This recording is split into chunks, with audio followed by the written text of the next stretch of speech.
are live.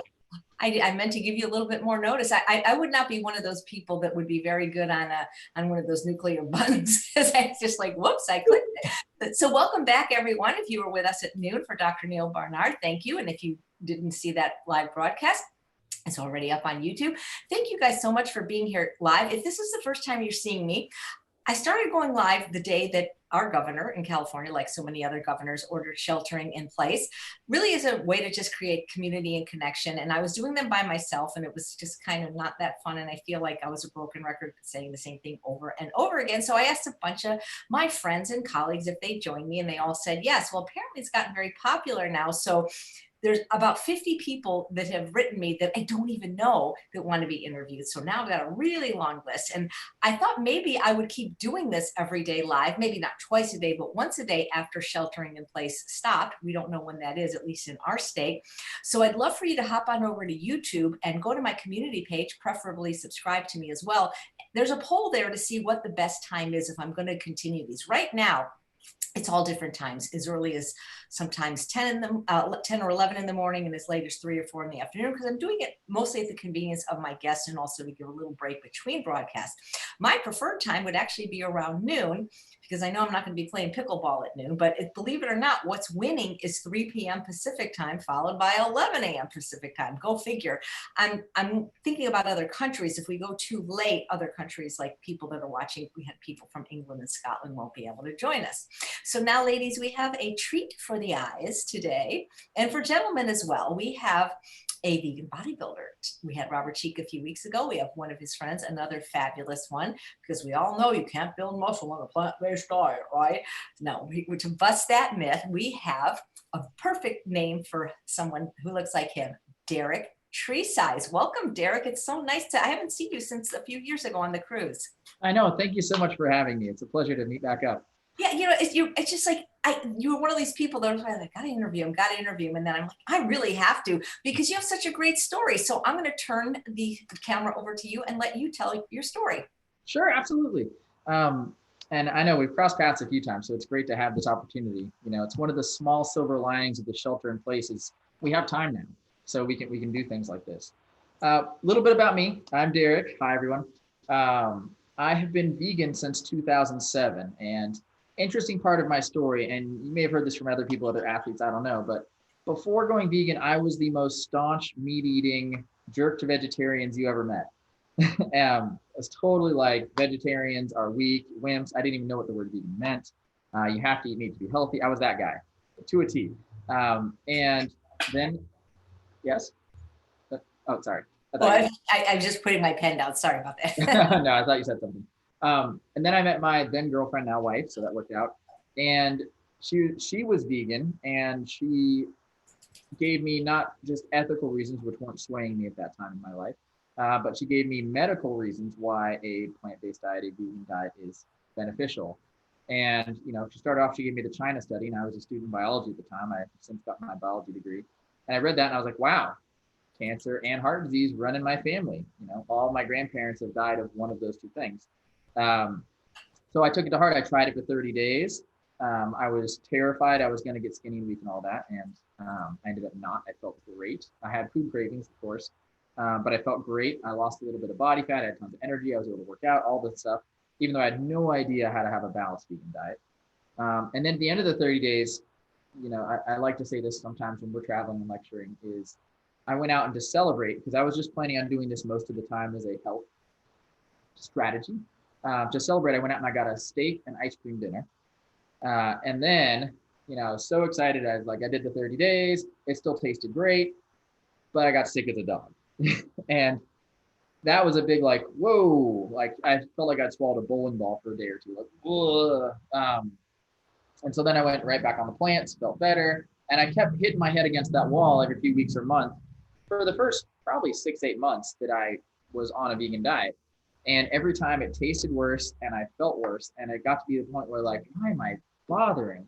You know, aside from the social pressures of like, come on, everyone else is doing it. And that was a light bulb moment for me, because that would never happen with a carrot or a banana. You know, you take 30 days off of eating a banana, you're going to be able to digest a banana, no problem. So what was different? That was my big aha moment. since then, like I said, that was 2007. I was a certified personal trainer then. I continued to be so. I got my degree in biology. I have since become a professional natural bodybuilder, which there's no money in that, so don't be too impressed. But I've won my pro card in 2 organizations. I've gotten first place 4 times against people who eat a lot of meat. So goes to show you that it's not in any way a liability, even when it comes to one of the most protein or meat dependent sports out there, bodybuilding. I've been able to hold my own with no problem at all.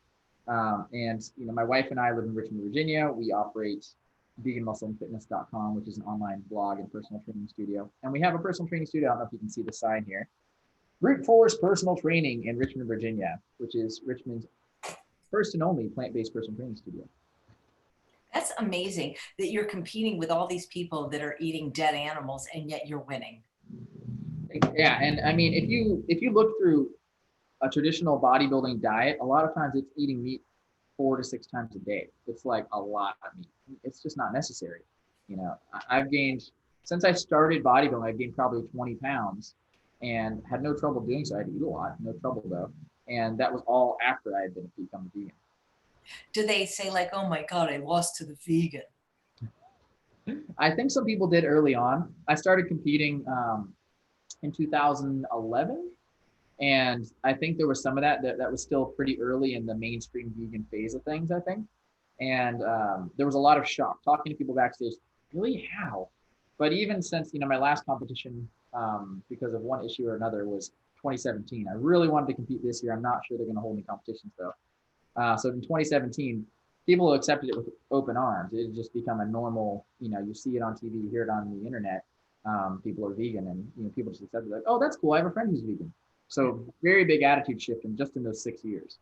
That is so cool. Am I allowed to ask your age? Because you look like you're in college. Thanks. It depends on how, when I get contest lean, that adds about 10 or 20 years to your face because you lose all your body fat. But I am 32, do my math. Oh yes, God, 32. Still young. Robert Cheek has joined us. So. Hi, Robert. Yeah. I miss you, dude. Wow, 32. That's incredible. So when you went vegan, that was you were a teenager, late teenagers, 19. Yes, I was 18-ish. Wow, that's amazing. Okay. Maybe 19. I was 17, but I'm double your age. So that's incredible. I wonder in I have some clients that are female, maybe that's not always bodybuilders, but they do like bikini contests. And there is so much discordant eating, at least in the women's that I have worked with. Is that a case with male bodybuilding? It's so much, you said scorn? Discordant eating, like meaning like bulimia, anorexia in the female segment. At least I'm not speaking for the whole industry. I'm only saying that the clients I get from those industries always have a history of anorexia and or bulimia. In the male bodybuilding fitness world, is that disordered eating? Sorry, I misheard you there. I was like discordant. That was my mistake. Absolutely, I would say that I think overall men are much less likely to get anorexia and bulimia than women, but I've definitely seen that. And there's a term that bodybuilders use, at least that I've seen thrown around a little bit, called orthorexia. You may have heard of it. It's like, I have to follow my meal plan. I have to follow the rules, otherwise I freak out. And it's a very big source of stress for people. And I think that is rampant among bodybuilders. So I absolutely agree with you that you get so regimented, you get so used to counting and tracking and weighing and measuring your food and having your food be absolutely required for your performance in the sport, which it is in bodybuilding. You're trying to really manipulate your body, that you can get focused and tunnel vision on it, and it looms large in terms of how important it is in your life, rather than just having a balanced diet and enjoying yourself. So I think that's a struggle for a lot of people. How long does it take to attain a body like yours? And how long does it take to maintain it? Like how many hours? Like, I remember watching when I was younger, the Academy Awards, and Steve Martin was the host. And they have like a very beautiful person handing out the statuettes. It's like a model. And he goes, I'd give anything to look like that, except diet and exercise. So how long does it take to get in that kind of shape? And then how often do you have to maintain it? Like probably every day. Yes, in short answer, it has to be a lifestyle, so it has to be what you do. But that's a very hard question to answer because we're all starting from different points, and we all have different genetics, different body types. So yes, there's a certain set of things that work for everyone and cause everyone to gain muscle, cause everyone to lose fat, all those things. Um, but if you're starting at 300 or 400 pounds and you've never exercised in your life versus if you're, let's say, probably the person who's going to have the easiest time ever would be a 16-year-old male who's already fit and has good genetics for it. They're going to have very vastly different results over how much work they have to put in and how long it'll take. But by and large, I was the director of personal training at Gold's Gym here in Richmond for a few years, around 2010. And Gold's Gym has a 12-week challenge every winter that they do. Basically, start the new year, you get 12 weeks. It's a big weight loss challenge that's nationwide. And I like to say, using my personal methods as well as strongly promoting a plant-based diet, locally, I won more categories. They had age class winners. I won more than all the other trainers in the Richmond area put together. And so, it works for everyone. And I would say in 12 weeks, you can make dramatic transformations in your body. If you're willing to exercise hard just about every day and diligently track your food, you can have dramatic changes in 8, 10, 12 weeks. But I have since kind of backed off on that go method because, as you mentioned, disordered eating, that can happen.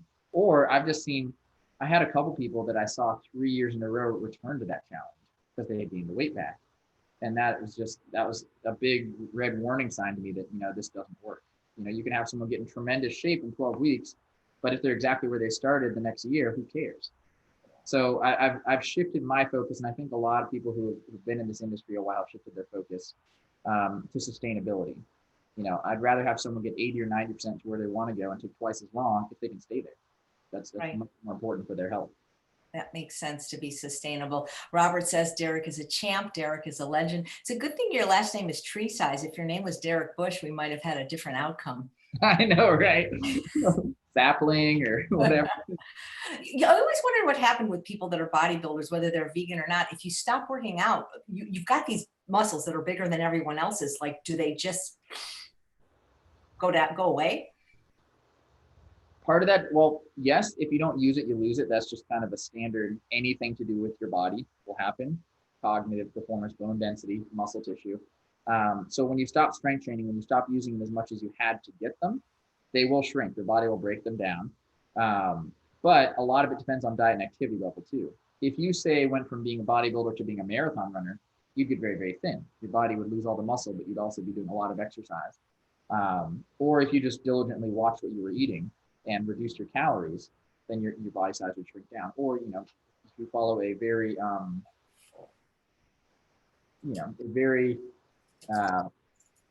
nutrient dense or low calorie diet and focus on making sure that you're not overeating, you would slim down pretty quickly.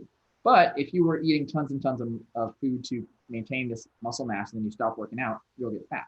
So it really depends on what kind of demands you're putting on your body, what will happen.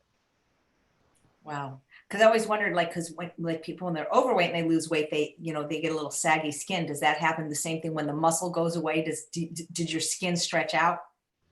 It could, absolutely. I've seen, and this is more people who gained weight really fast, but I've seen some guys at the gym, especially like the younger guys I mentioned, people who have good genetics and are starting out and just make gains really fast, have stretch marks on their arms and legs and back and everything from gaining muscle quickly. So the reverse would be true. If you lose it quickly, that skin is going to remain stretched out. And you can look at, bodybuilders who are no longer competing, who are older, and sometimes they do have that look. So it really depends on how big you got and what you do afterwards and how fast you lose the weight, because your skin has the ability to retract a little bit, and the older you get, the less it's going to do that. But, if you lose the weight slowly, if you stay fit and everything and stay healthy, you're going to get less of that. We got a question from Paul, and I was wondering the same thing. Like, when people have saggy skin because they lost weight, if they were to really do an intense muscle building regime, could they then build muscle in that place and they won't have to have that, the skin removal surgery, or is it too late once the skin is stretched? It will definitely help, but depending on how much skin there is to, there's some people who are very large and have a lot of skin. There's no way you're going to build that much muscle. I mean, if you look at natural bodybuilders on stage, they're not that big of people. Even like the elite world class, someone who's 5'10", like the biggest, best guy in the world might be 210 pounds. which is, it's big, it's very big and impressive, but it's not huge compared to someone can easily, if they're overweight, carrying a lot of body fat, they can be 250, 300 pounds at that height. So while it definitely helps, like I would say for minor things, like you mentioned, a little bit of fat on the back of, or not fat, loose skin on the back of the arms, or like above the knees is another problem area here from some people. You build your thigh muscles, you build your arm muscles, that's definitely going to help, fill some of that skin back out. So there's less extra skin. But if you have a lot, I would say there's not that much you can do, unfortunately. Stephanie has an interesting question. Do you still see steroid use in the bodybuilding industry? And do you see that with plant-based bodybuilders as well? Good question. I compete in natural organizations. So, well, I've competed once in an unnatural, if you want to say, untested organization. Um, but I don't see any in the natural competitions because it's all drug tested. People take polygraphs before they can even step foot on stage. Um, the one NPC show I did, which is not drug tested, there was a clear distinction between who was using drugs and who wasn't, and there were some maybes in there. But the guy who won the male bodybuilding definition, who was half as high as me and twice as wide as me, there's no way you're going to do that naturally. In terms of vegans using steroids, I'm sure there are some out there. I have no doubt in my mind there's some out there. I don't see it a lot in social media. Like the most prominent vegans that I see representing vegan bodybuilding now on social media, there's a possibility, but they don't look that freakishly muscular to me that would necessarily be the case. So I wouldn't say it really comes to mind. I don't think it's a rampant problem at all, but I'm sure it's happening because vegans are humans like everyone else, and some of them are going to choose to use drugs. Yeah, that makes sense. Sometimes when I've talked, like, that magazine, Vegan, the Brenda, Vegan Health and Fitness. Health and Fitness, right. So I had that magazine and had all those wonderful pictures of you guys. And I used to give it to people like that were, bodybuilders or people in the gym that really believed you had to have animal protein to be big. And I'd give them the magazine, goes, oh, well, that's very well and good. But they weren't vegan when they built those muscles. See, so what I'm trying to say is most people weren't always vegan. Robert Cheek became a bodybuilder after vegan, but most people were not vegan at one point. And so how do I address the people that say, well, the only reason they could do it is because, see, they built those muscles initially on animal protein. Do you see what I'm saying? That's what they're thinking. I do. And there's a couple arguments that I would use there, and you're certainly welcome to take different tacks. The first and most obvious one is you can use the example of the animal kingdom and how many big, powerful, massive herbivores there are. So clearly it's possible to build a strong physique eating plants. The second is there's lots of human examples of people who built other muscle mass without eating meat. Shahina Malik is an IFBB pro, Nimai Delgado is an IFBB pro, Tori Washington is an IFBB pro, and they've eaten no meat their whole life, basically. I've gained all my muscle after being vegan. I was fit and muscular before becoming vegan, but I've gained 20 pounds since then. And that was all on a plant-based diet. Robert, like you mentioned, he gained a ton of weight on a plant-based diet, on a vegan diet. So there's personal examples as well. And when you want to get down to it, you can look, and there's scientific research validating that, if you eat X amount of protein and X amount of calories, you can gain muscle mass, regardless of where the source is coming from for the most part. So it comes down to numbers and macronutrients. And it's pretty straightforward. So people are saying, no, it's impossible. It's like, why would that be the case? Right. Well, some people will just, you just need to have your answer ready. So thank you. Both Paul and Jan want to know what you eat in a day. Good question. I get asked this one a lot. Very regimented, unsurprisingly, right, for a bodybuilder, except for dinner. We have a lot of wild cards at dinner. But breakfast every single morning, almost without fail, is oatmeal. It can be steel cut oats or old-fashioned rolled oats, one of those two. And my favorite two varieties on that one are apple cinnamon, where I have chopped up apple, I put some cinnamon, some ginger, I put a little bit of turmeric in there because I'm crazy. And it's a big old bowl, I sometimes eat it when I'm in here with clients and they're like, is that a cinder block or your bowl of oatmeal? So I eat a lot of food there. And then, typically when I work out, I will have some kind of plant-based protein shake as a post-workout. And that's generally the only serving that I have is right after a workout. Lunch is always, always, always a massive green salad, like a family-sized mixing bowl is my portion. And Marcella also gets one that big, and the kids get normal adult-sized portions with some seared tofu on top, some blackened with nutritional yeast and spices. And then on the side, we'll often have like a sweet potato or baked potato or something of that nature. Today we had savory veggie pancakes, which is really good. That was unusual because of all the sourdough starter we have. um, and then afternoon snack, I don't know if anyone is familiar with my bean shake. Right around 2009, when I was really getting into bodybuilding and I wanted to gain weight, I kind of came up with the idea of a bean-based smoothie with white beans. And since then, almost every single day I've been having one. So I still have one every afternoon. That's a bean shake. And then dinner, like I said, is a wild card. We might have pasta with some like lentil marinara, bolognese sauce. We might have beans and rice. Every Friday night, Marcella makes pizza, which is delicious. So a lot of different things here. If we ever get takeout, it's almost always ethnic food, like Thai food, Indian food, something like that.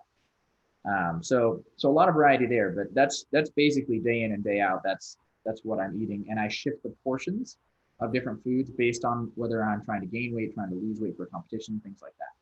That's great. I love to hear how healthy almost all my guests eat and plant-based. Stephen says, does Derek try for particular macronutrient amounts or percentages, or just eat lots? It's more of the latter during the off season when I'm trying to gain weight. But especially when I'm coming into a competition, I get very, very precise with it.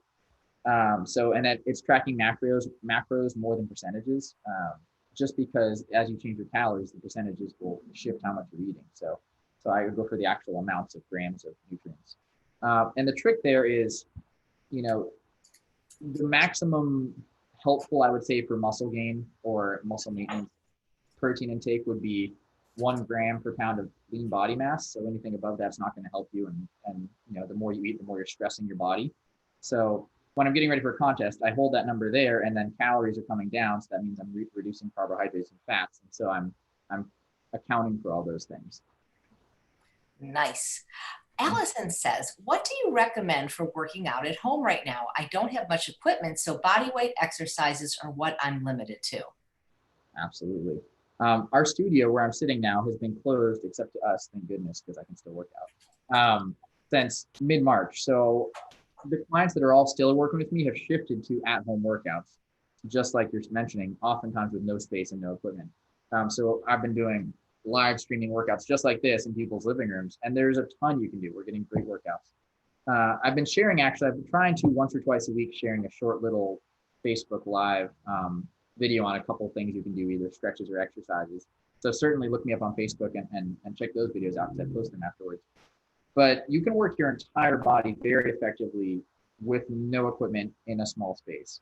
You have to be a little creative, like, for example, using furniture, using bed sheets, towels, or like water bottles for weights, things like that. But you can work every major muscle group. You can work around injuries. I would say the things to focus on are some variation of push-up. You can do 100 million different kinds of push-ups. If you're not good at push-ups, you can do hands on a sofa or a countertop. If you're great at them, you can do flat push-ups or feet elevated. Some type of back exercise, which would be like if you have a chin-up bar in a closet, that's someone who has some equipment. If not, you can actually use a towel or a bed sheet and wrap it around something or close in a doorway and pull on your own body weight to kind of like a TRX strap if you've seen a suspension trainer. And then there's a million and one leg exercises, lunges, split squats, body weight squats. I've been doing a lot of leg sliding on the ground, which is one of the videos I posted on Facebook. But if you focus on some kind of push-up and then some kind of back exercise, and then take your pick on leg exercises, I would do 2 or 3 because there's so much variety there. And try and hit something at least 3 days a week, preferably more like 4 or 5, because like I said, you have the time, then you're going to be golden. Are these videos on your Vegan Muscle and Fitness Facebook page or your Derek page? My personal page, actually. I tried posting them on our Root Force page a couple times, but they didn't get that many views. I've not done a lot to promote that page on Facebook just because it's a local business. So it's mostly Richmond only. But if you look me up on my personal page, that's where I'm posting. Okay, I'm just because I'm typing in the link. Derek Tresize, Vegan Commonwealth University. Is that you? Yeah, Virginia Commonwealth. Absolutely. Okay, I'm going to post the link to that. Terrific. I don't mind exercising, but I hate lifting weights, and I'm 60, and I keep saying next year. I mean, can you somehow get inside my head with weightlifting the way Dr. Goldhammer got inside my head 10 years ago with losing weight and nutrition? I just have such a block. It's boring. It activates my trigger thumb. It's just, I don't feel good from it. Like when you exercise, you get endorphins, but it's just so repetitive. Mm-hmm. That's a hard one because strength training, it's kind of like running. There's people who love it, and there's people who hate it. And you've probably met people like that with running too, like, I can't stand running, and there's other people like, I gotta go run. Strength training is oftentimes like that if we're talking about weightlifting. But there's a lot of different varieties of strength training. There's bodyweight training like calisthenics, which I just mentioned, which give you a kind of a different feeling and they have a different sensation. There's all manner of activities that count as strength training, like yoga. If you do a more intensive yoga pose that has lots of pressings and lots of single leg stands and stuff, that counts as strength training. If your muscles get tired and quivery and are sore the next day, you did some strength training. There's high intensity interval cardio. Like if you like doing sprints, do it on a hill or a staircase. That's strength training on your legs right there. Do it with battle ropes or on a rowing machine. That's upper body strength training.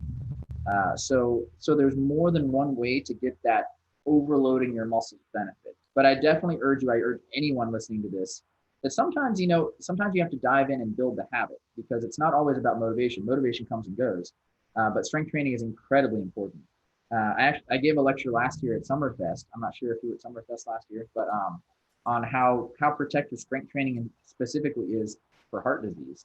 And there's a lot of benefits across the board in terms of injury prevention, bone mineral density, heart health, and I would say also cognitive health, particularly with lower body exercises, is really important for brain health that you're getting from strength training that you're not going to necessarily get from cardiovascular exercise. So I would make it a priority to, even if you don't really like it, try different things out and try and build that habit, just like you would do transitioning to a plant-based diet. Give yourself time. Give yourself 3-4 weeks of, I'm going to be consistent no matter what.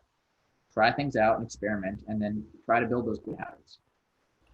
Yeah, I interviewed the Tresize on the Truth About Weight Loss Summit, and they said the same thing about the lower, especially those lower leg muscles being linked to Alzheimer's prevention. And one thing I do is spin, and I spin standing. So I'm great from the waist down, but I don't do anything for the waist up. Come live with me for a few, I'll cook for you. You train me. It'll be perfect. Perfect. Paul wants to know, have you ever been fat, and do you have any food addictions? Fat, I mean, for me, I'm not fat. I'm sure anyone who saw me at my worst and me complaining about being fat or overweight would scoff, because, I probably still had a 2-pack. But yes, I've been at my highest or uncomfortably heavy once or twice. But nothing that really bears mentioning, because it's just, I've been on top of exercise, and I have pretty good genetics for being fit without as much effort as some other people put in. In terms of food addictions, though, definitely, I would say that meat was the hardest thing for me to give up. Like I said, I kept kind of going back to it when I transitioned, and I craved it. Cheese, dairy, all that, no problem. Sugar, I still have a strong sweet tooth, which, is something I have to work around and manage. But before, like I mentioned, I used to have that gung-ho attitude with my clients. I had it with myself as well. It was just like go, all or nothing, black or white. And I've shifted to sustainability and a little bit more moderate of an approach to health and exercise. And when I started bodybuilding, and this was normal and is normal for a lot of people, is you're on your diet, you're eating 100% clean, focused, perfect, and then you have a cheat day or a cheat meal. And they use the word cheat as like, no rules, go crazy. And so that right there is disordered eating. That's binging, that's bulimia. And so I very much, especially for my first 2-3 competitions, I got into that mindset of like, I'm perfect Monday through Friday, Saturday I'm crazy, Sunday I repent, and I start again. And I can remember after my, anyone who's followed me for a while seen my barbarian photo shoot where I'm, got the sword and the loincloth and the sandals, and then, some of my favorite pictures I've taken. I dieted very, very hard for that. And I remember afterwards, Marcel and I went out to eat, and we ate at 2 restaurants. We had appetizer, entree, dessert, went to another restaurant, appetizer, entree, dessert. And then I got home and I was so sick I threw up. But I was just like, I was crazy because I was craving food so much, and I've been looking forward to it. And like, I'm going to go eat as much as I can. And that's disordered eating. That's not healthy. Now I'm happy to have a vegan muffin or a piece of dark chocolate, once or twice a week, and I'll have a small portion, and that's good. And the rest of the time I'm eating my salad, I'm eating my beans. So I've very much shifted from a absolutely zero to go crazy to just, sprinkles of treats. And the rest of the time I'm eating a whole food plant-based diet without any struggle. Nice. Why did they use you in Game of Thrones or Aquaman? I mean, you're good looking enough to be a Hollywood actor. I think you need to move to California. I would love to be in the movies. I think that would be really fun. I would need to probably take some acting lessons or something. But my clients in person often ask me that because I'm pretty gregarious. I'm always joking around and singing and dancing and stuff. So I clearly like attention if I'm willing to stand on stage in a Speedo or, I'm whistling down the street talking to strangers. Um, so I'm game. Find me a contract. I'll sign it. I actually have some ideas for you, which I'll discuss with you offline. But I mean, if I could be your agent, oh man, I just think you'd be so great. Because this is to just get more people to be vegan. What can I tell you? I would love it. Yep. Stevens has a good comment. Weightlifting is the bricks, yoga and mobility is the mortar in between the bricks. Good combination. Yeah, but where does cardio come in? Because yoga is my favorite. See, I love passive exercise because yoga, you just kind of lay there. So that's, I mean, at least that's what I do in yoga. But what can I tell you? I struggle hard with yoga. Isn't that interesting? It's so funny because the people that seem to love the yoga and have the great flexibility, like I can do things like, put my legs are like this, my body's down. I struggle with the weightlifting. The people that I know that are really the weightlifters, they are not flexible. So it's like we both need to give each other a little bit of what we got, I think, Oh, it's absolutely, and I think it's kind of a personality type too. I mean, I stretch a lot. I stretch 5, 6, 7 times a day. I'm quite flexible. But it's just the mentality. But Marcel and I did an hour-long yoga before bed last night. It was the first one in ages. And I remember getting ready for it. I'm like, oh, there's so many things. I'd rather write some emails. I'd rather go wash dishes. I mean, I made myself do it and I felt great afterwards. But it's just, I think it's something about there's the mentality of like brace and push and attack and like go versus like relax, release, calm. And they're complete yin and yang. Right. And the person who seeks one is not seeking the other. Yep. That's so interesting. Pam says, "Are you a dog person? And if so, do you work your dog into your routine?" On your Facebook page, there seems you have a dog, I think. Yeah, we just got a dog named Buddy, and he's a bruiser. He's a tank. He's half German Shepherd, half Rottweiler, and I wasn't quite aware of what a big, strong dog. My last dog was a golden retriever, and he passed away about 2, 3 years ago. And he was a very gentle, calm dog, and he'd been old for a number of years, so I wasn't quite mentally prepared for how big and strong this dog is. But I'm having tons of fun running with him. I took him on a run this morning, right at sunup. It was fun. And also tug of war. Like when I first brought him into this gym here, he actually ran in and he grabbed a 15-pound medicine ball and was running around with it like a tennis ball. And I was just like, holy expletive. Yeah, he's fun to play tug of war with. I absolutely love dogs. I want to pet everyone's dog, which you're not supposed to do during an outbreak. So definitely big dog person. That's nice. That would be fun if there was a way. Maybe, and my dog's like 15 pounds. Maybe I could just be lifting her. That dog would be lifts. Yeah, I'll bring her up in just a second. So there's a question. This feed goes very fast. Emma, what's your go-to for cardio? And when you're in weightlifting mode, like for competitions, are you still doing cardio as well at the same time? Absolutely. Cardio is vitally important for health, we know, and for performance. I mean, because a good weight training session is tiring. And if you have no stamina, if you have no cardiovascular fitness, you're not going to be able to do as hard of weight workouts.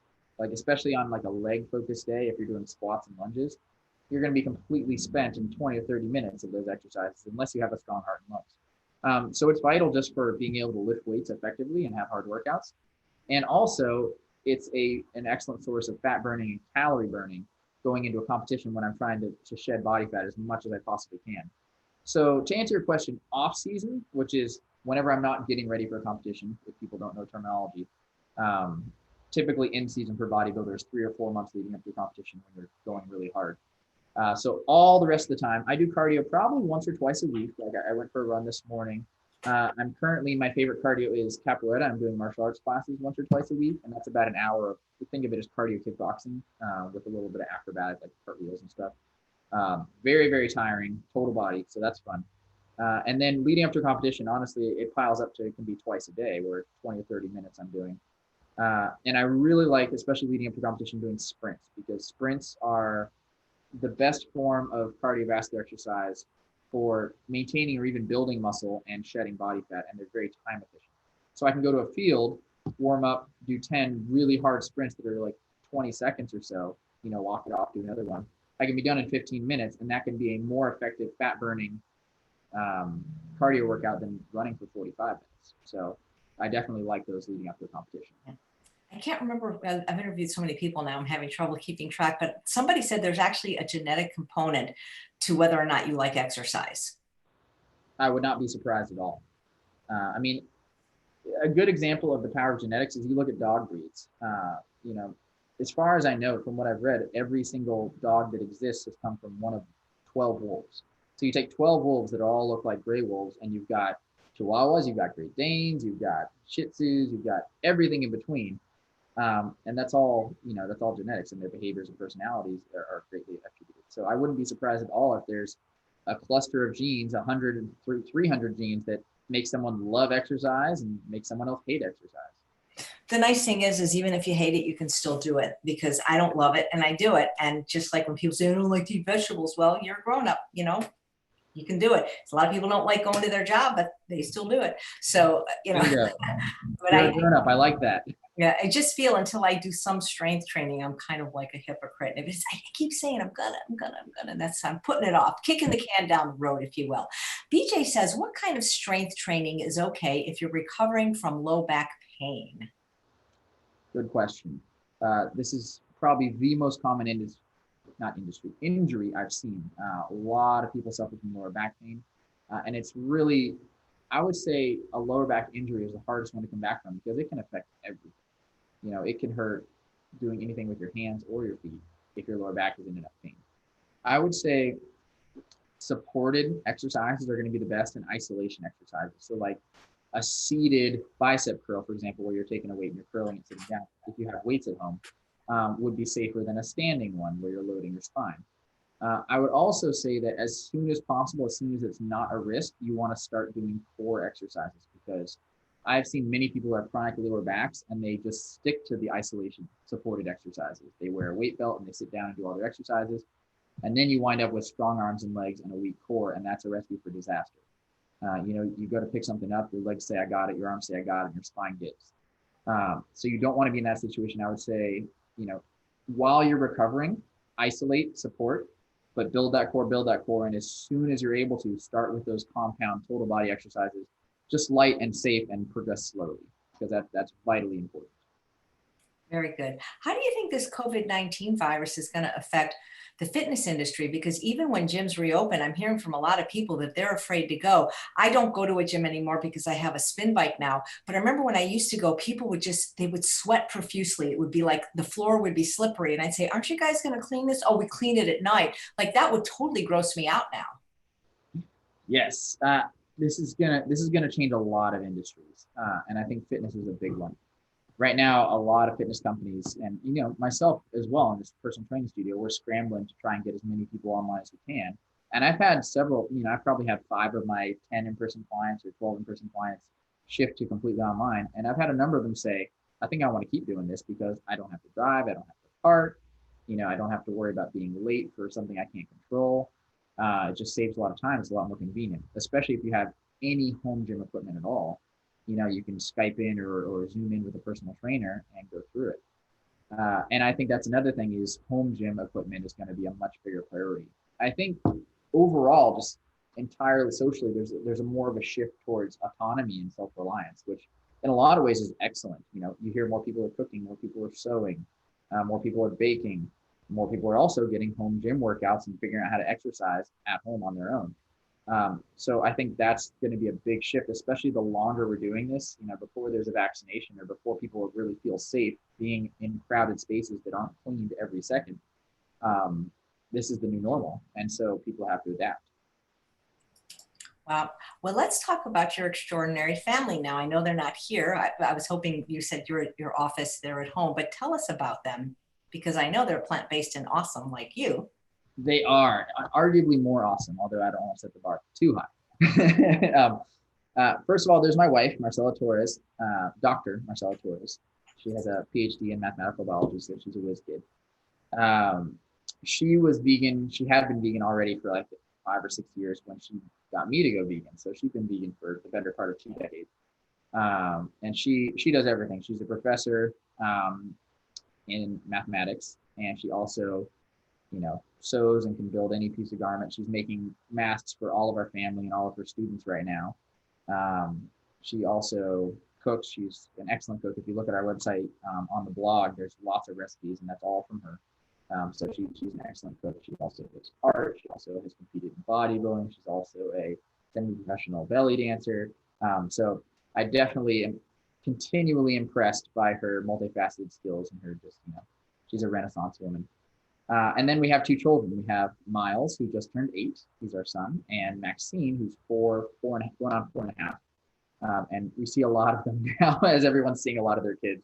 And the reason I'm here is because you would hear them and they'd be crawling on my face right now. So I came over to the studio to do this call. But yeah, they're great. They're incredibly healthy. They've been plant-based since, through pregnancy and birth and everything. And like I said, they have a big salad for lunch every day.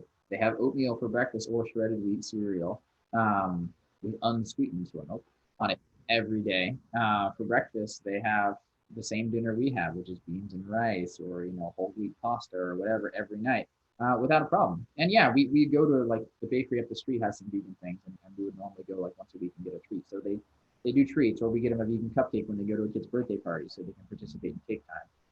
And they live normal lives, and they're incredibly healthy. They're both very athletic. They're both very, very sharp. And I would say, and this is a big benefit right now, is they get sick a lot less than the other kids seem to. Neither one has ever needed antibiotics in their whole life. And we're not dead set against any kind of medication. They haven't needed it, like ear infections, anything. And there's been, between them, sick doctor visits, not checkups, but sick doctor visits, between them, there's been maybe 2, 3 in a combined 11 years of life. So very, very healthy kids. And there's been, I would say, no downsides to eating this way whatsoever. That's great. What grades are they in? He's in 2nd, and she is going into kindergarten. Okay, so they don't have a lot of social pressure yet. I mean, not that they will, but I mean, you know how it is sometimes for kids. Being vegan, you're different. Oh, of course. And there's been, I mean, it's not like middle school. We all know middle school.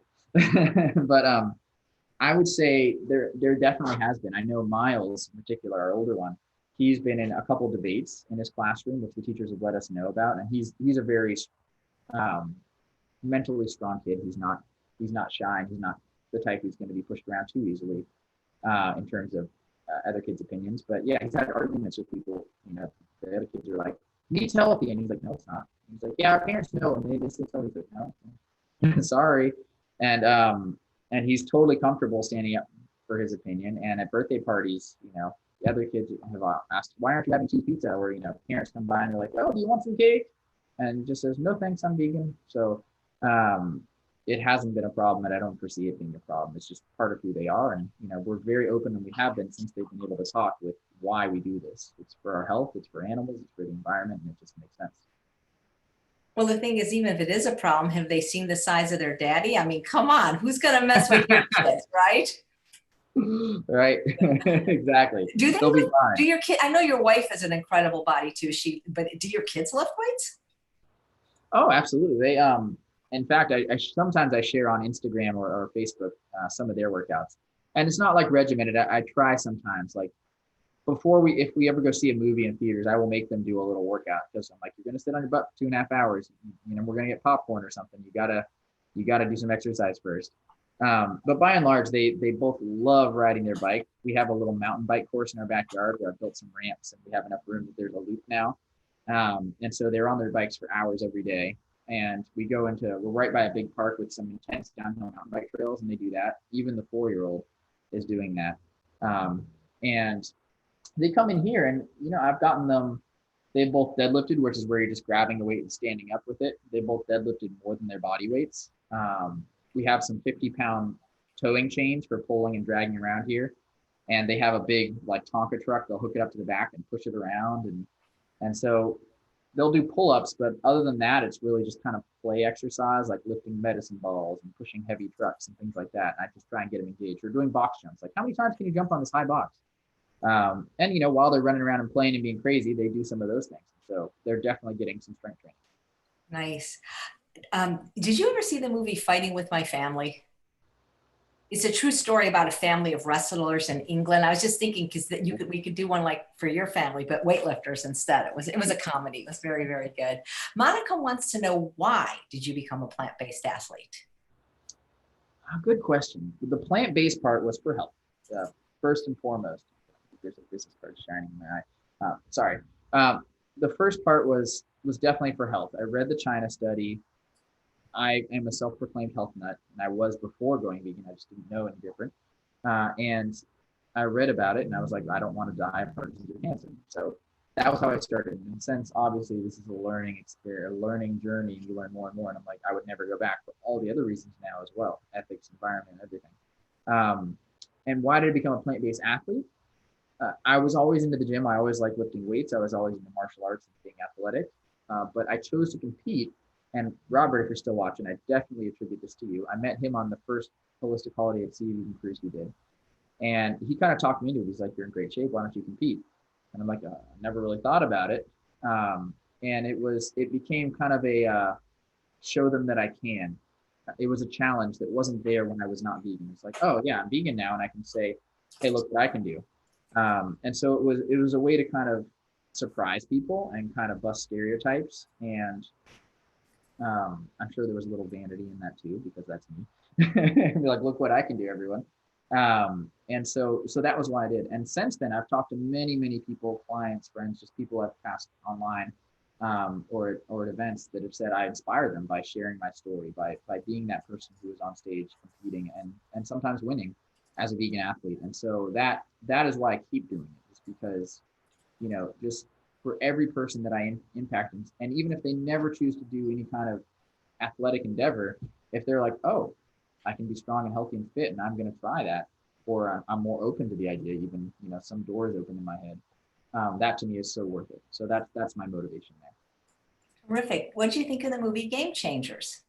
I loved it. Absolutely. One of my favorite plant-based documentaries to date, because it changes the whole conversation rather than like, look, this is good too, or even like, look, this is really good for your health. It's like, this will make you the best. This will help you become the best you can be. And so rather than kind of explaining that, oh, it's still good, it's saying this is better. And there's other documentaries that do that as well, but I think Game Changers did a really good job of that, and I really like it. Has there ever been one just about the bodybuilding in the vegan bodybuilders? Not a big production that I've seen, no. I know there's been, like Plant Built is a vegan bodybuilding fitness team that I was on, and I think there's a couple smaller, like independently produced documentaries following people preparing for a contest. But anything that's ever been like mainstream on Netflix or in theaters, definitely not. Why don't you make one? It's a good question. I mean, you said you want to be in show business. This is your perfect opportunity. That's true. I would have to figure that out. That sounds like an undertaking, but it sounds like a lot of fun too. You know everybody. I loved it on the cruise. All you guys, I mean, I felt like high school again. All you guys hung out together. You worked out together. You were always on the 14th floor eating together. And as I said to Robert, I admire you guys so much because I can help certain people, but the kind of people that you can influence, I mean, no guy is going to go vegan because of me, but what you guys can do with just the way you are, that'll inspire a lot of people. So I thank you for what you do and who you are, because and the chicks like it too, I'll tell you. It doesn't hurt to look good. It never does. Absolutely. Yes. And you're so humble. That's great. Your wife's beautiful too. I can only imagine your kids must be gorgeous. They're good looking kids. I'm also humble about that. Absolutely. That sounds great. Who's influenced you the most, either in life or in the plant-based world?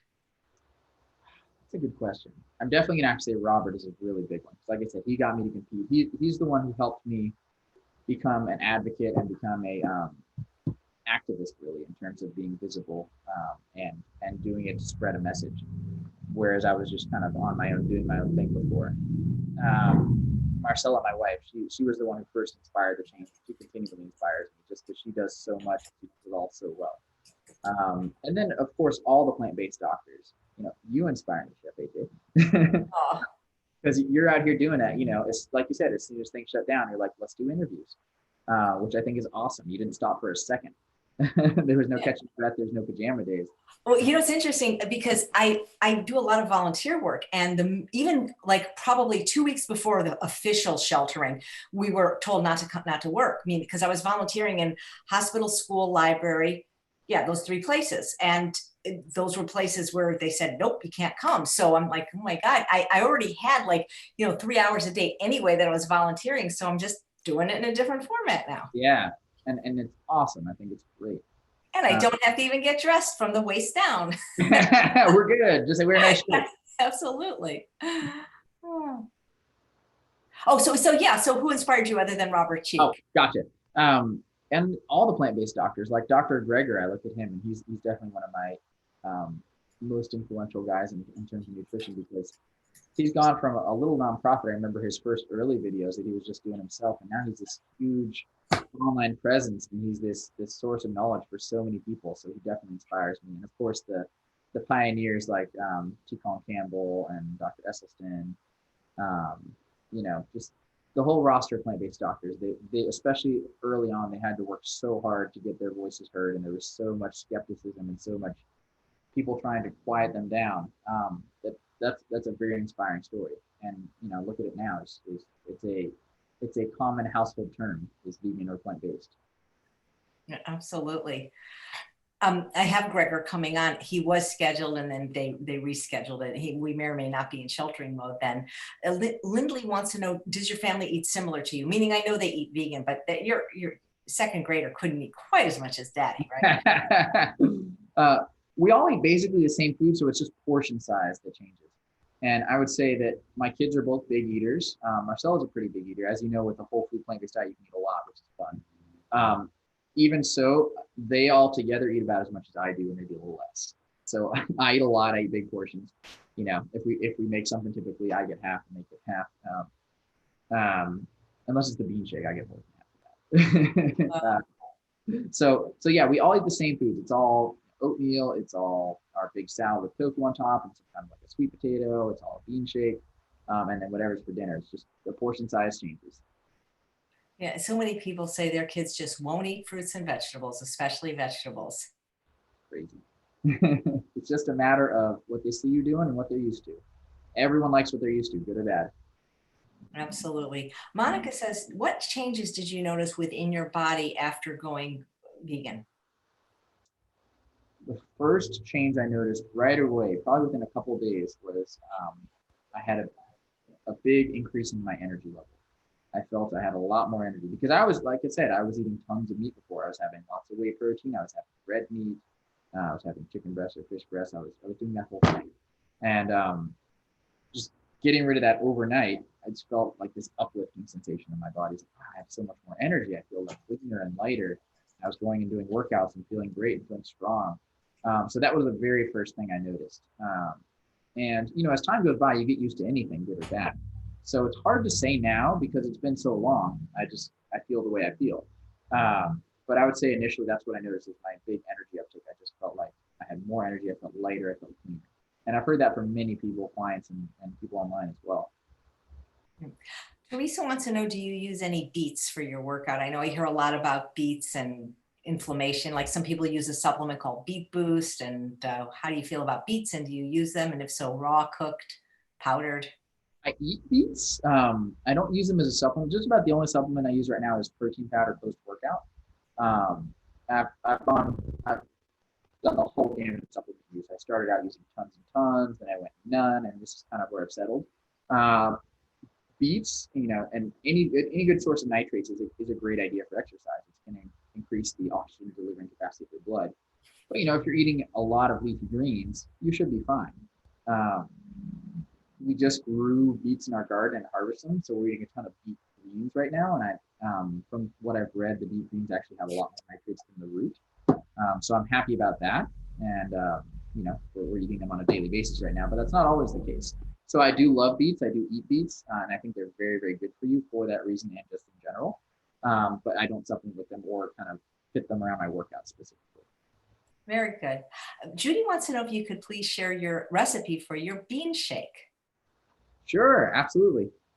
It varies a little bit based on what kind of, like if I'm tracking calories or tracking macronutrients, I will change what I put in there to fit that.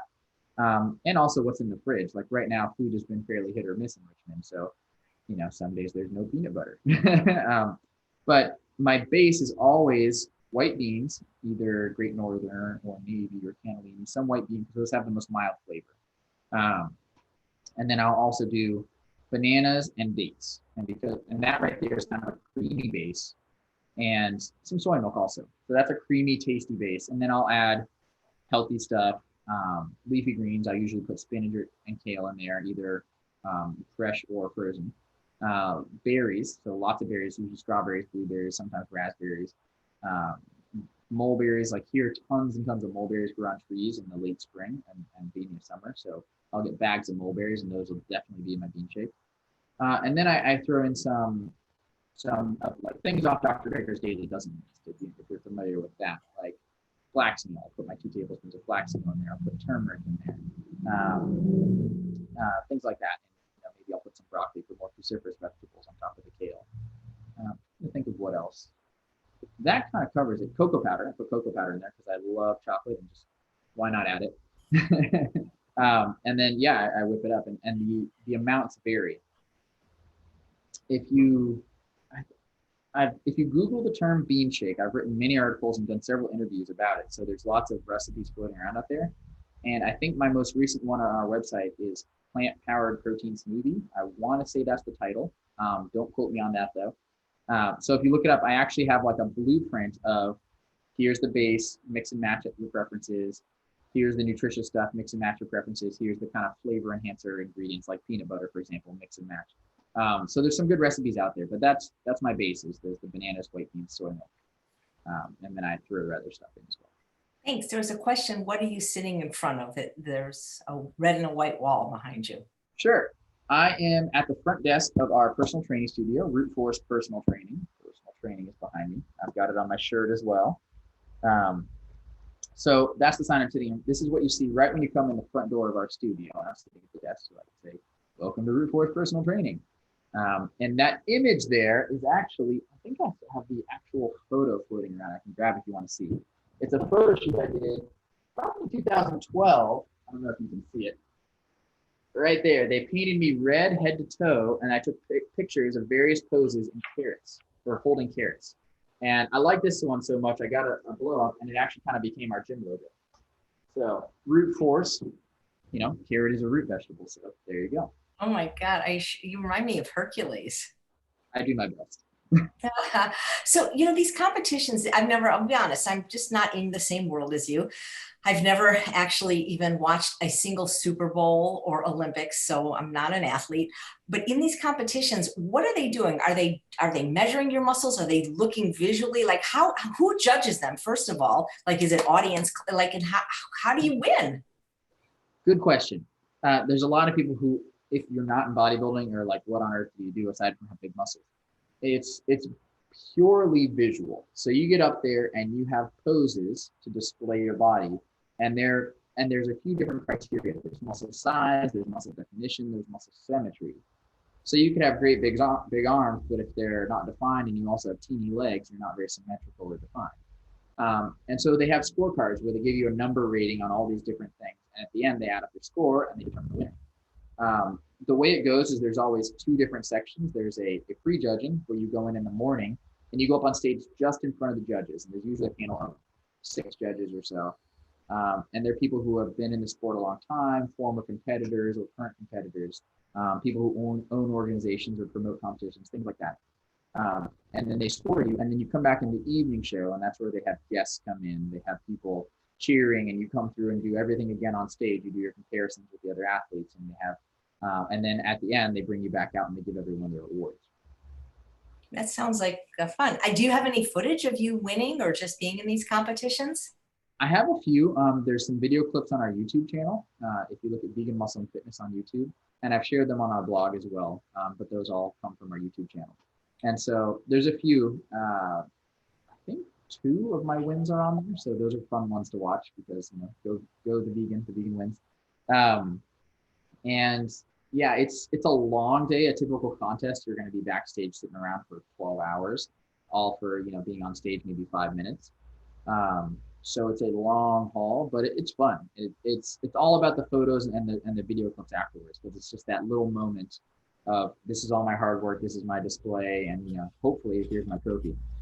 So when you win, do you get like a trophy? Do you get like, do you get one of those things like Miss America? Do you get some money? How long is your title good for? Good question. It depends on the organization. They all have different trophies or different awards. Some do a medal, some do a trophy. Some of them do like a sword or an axe or a dagger. I have 4 daggers actually, which are pretty cool. Big spiky things. So it can be anything the show promoter decides to use as a trophy for that competition. Nice. When you win, do you go, that's because I'm vegan? Everyone has, in a competition, they have an individual posing routine, which is where you come out and you chose a song and you choreograph poses to that song. It's usually about 60 seconds. And all the athletes do that in the evening show when all the audience is in there. And usually they read who you are, and you can have a little dedication paragraph. And I always mention a vegan diet and plant-based nutrition in there. So I'm doing my best to promote to the whole audience, like, hey, this guy posing right now, he's vegan. That is terrific. Paul wants to know how tall you are. We can't see you because you're sitting down. Sure. I am 5'11". Oh, nice. And Teresa says her son is watching, and she's asking for him. He wants to know what amino acids you focus on. I'm sure you probably don't. I used to focus, like I said, I used to take every supplement under the sun, including branched amino acids. I think I took silk amino acids at one point, and they probably have purple amino acids and yellow amino acids and XYZ. But honestly, now it's much more important to, first of all, get enough calories from quality food. I would say that's paramount. And second is how much protein you get, regardless of the amino acids. Just eat enough protein. Eat plenty of tofu, eat plenty of whole grains, eat plenty of beans, eat plenty of leafy green vegetables. And they all have protein, and get that amount. And then way down at the bottom of the priority list is how much of each amino acid you're getting. That's almost not even a factor, because you're getting them all if you're eating protein. They're all there. If you're worried about it, you can supplement with them, but honestly, I think your time is much better spent just hitting whatever protein target you want to set yourself based on your goals for the day. That's gonna be much more advantageous, and I found that over the years. I used to be very, very, very regimented. I used to eat way more protein than I do now. I was eating 250 to 300 grams a day, which is a ton, and now I eat 150 grams a day. It's half as much, and I'm the same size. I'm as strong. I'm as muscular. I'm still competing successfully in shows. So all that was excess stress on my body that I didn't need to do. Nice. So I'm trying to find your YouTube channel because they're asking me to post the link, but I don't know what it's called. It should be Vegan Muscle and Fitness. Oh, vegan. Okay, I was looking it under your name. Okay, good. Yeah. And while I'm looking for that to post, people are asking, what do you miss most being in quarantine? Good question. I think, well, we're going out to the park a little bit. But just outdoor activities like that, and also, coming to work and seeing my clients, I really enjoy. I have a lot of clients that I have a strong personal connection with. Many of them have been with me for almost 10 years, some more than 10 years. And, some of them I'm still seeing online, but as you know, it's not kind of the same. And I love, my happy place is being in the gym when people are working hard and weights are clanking. That's where I love to be. And so, I'm very, very fortunate that I can come in here and do my workouts on my own and put on my music. And a lot of people don't have access to anything and can't leave their apartment. But I do miss that. I miss seeing my clients. I miss being in a busy space where people are working hard and we're talking, having engaging conversations, and also just being out and about more, just, going hiking in the park more and going for runs more and biking more, things like that. Right. Well, good. But it's gotten us an opportunity to get together because we're quarantined. So that's one good thing about it. You guys have any last questions for Derek? I've kept him over an hour, but because he's so cute, everybody's saying we're just keeping him on a little longer. Have you ever thought of just creating any online programs, especially now, because not everybody could get to you even if there wasn't a quarantine, because we all live different places? It's true. Actually, we've had on Vegan Muscle and Fitness, we've offered online coaching, online training, and meal plans since 2009. So we have that, and we do have some people coming in and signing up, which is great. If you're interested, please check us out, veganmuscleandfitness.com. Yeah, I'll post that again. But have you written any books?